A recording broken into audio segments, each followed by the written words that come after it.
الشيخ بالأحمر هذا راح القصور تاع أوروبا 25,000 قصر مسكونة ساكنينهم الجن. راح لواحد القصر قال لك أطول إنسان قعد فيه وما هبلش ساعة.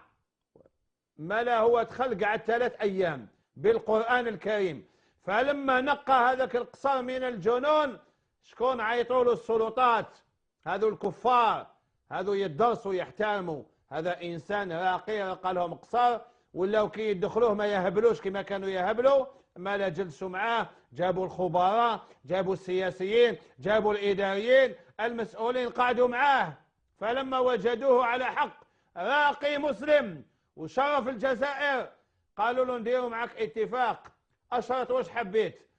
قالوا له تلقينا 25,000 قصر مسكونين في أوروبا والقصور عندهم أقدس من المساجد. واش قال لهم الشيخ بالأحمر؟ قال لهم كل قصر نلقيه مقابل 100 مريض جزائري يداوي مجانا في أوروبا.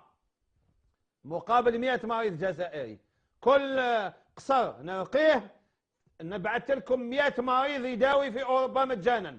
راهم في مفاوضات.